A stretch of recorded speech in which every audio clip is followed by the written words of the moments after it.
இந்த அலசலுக்கு உங்களை வரவேற்கிறேன்.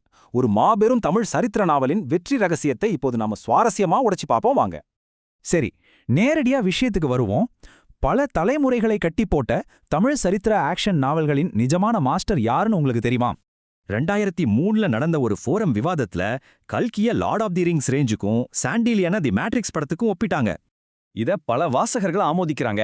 சாண்டிலியனோட அந்த மசாலா பாணியும் இணையற்ற போர்க்காட்சிகளும் உங்களை அப்படியே சீட்டெட்ஜ்ல உட்கார வைக்கும். 30க்கும் மேற்பட்ட அவரது சரித்திர நாவல்கள் எப்படி பல தலைமுறைகளா நம்மளை இப்படி அடிமையாக்கி வச்சிருக்குன்னு யோசிச்சிருக்கீங்களா?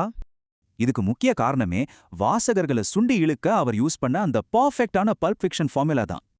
அதாவது வில்லனை ஏமாற்ற அவர் கதையோட ஹீரோ குடிகாரனாவோ பலவீனமானவனாவோ நடிச்சு திடீர்னு ஆக்ஷன்ல இறங்கி அதிர வைப்பான். அதேபோல பொன்னிற கூந்தல், கார்மேக கூந்தல்னு இருவேறு நாயகிகளின் அழகை ஒப்பிடுற அந்த ரொமான்ஸ் வர்ணனைகளும் ரொம்பவே பிரபலம்.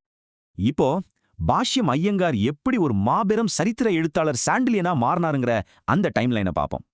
இதுல முக்கியமான ட்விஸ்ட் என்னன்னா 1940களில் அவருக்கு இருந்த திரைக்கதை அனுபவம் தான் அவரு நாவலுக்கு அந்த சினிமாத்தனமான ஸ்டைல கொடுத்துச்சு.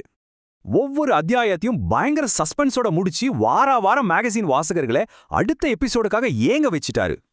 ஆனா இந்த விறுவிறுப்பான கற்பனைக்கு பின்னாடி ஒரு நிஜமான சரித்திர நாயகன் இருக்காருன்னு சொன்னா நம்புவீங்களா? அவர் யாரு? அவருடைய ராஜபேரிகை நாவல் தமிழ் பல்ப் ஃபிக்ஷனையும் நிஜமான மிலிட்டரி வரலாற்றையும் ரொம்ப கச்சிதமா இணைக்கிற ஒரு மாஸ்டர் பீஸ். அந்த நாவல் மேஜர் ஜெனரல் ராபர்ட் கிளைவ் பத்தினது. அவர் வெறும் கிழக்கிந்திய கம்பெனி குமாஸ்தாவா தான் வாழ்க்கையை தொடங்கினவர்.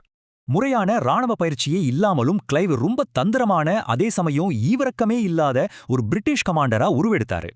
பிளாசி போரோட இந்த மலை கவைக்கும் படைபல வித்தியாசத்தை பாருங்க. நிஜ வரலாறே பயங்கரமான ஆக்ஷன் பிளாக்பஸ்டர் மாதிரி தானே இருக்கு. நவாப்போட தளபதிக்கு ரகசியமா லஞ்சம் கொடுத்துதான் கிளைவ் தன்னோட 3000 வீரர்களை வச்சு 50,000 பேரை தோற்கடிச்சாரு.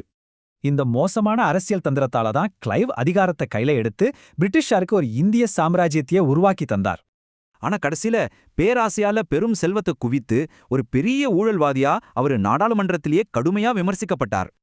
இப்படிப்பட்ட சிக்கலான இரண்ட வரலாற்று உண்மைகளை எடுத்துதான் சாண்டிலியன் அதை சுவாரஸ்யமான இலக்கிய பிளாக்பஸ்டர்களா ரொம்ப திறமையா மாத்திருக்காரு. இதுல இருந்து என்ன தெரியுது? விறுவிறுப்பான புனைக்கதைகள் வழியா சொல்லப்படுற வரலாறு தான் மக்கள் மனசுல ரொம்ப ஆழமா பதியுது இல்லையா?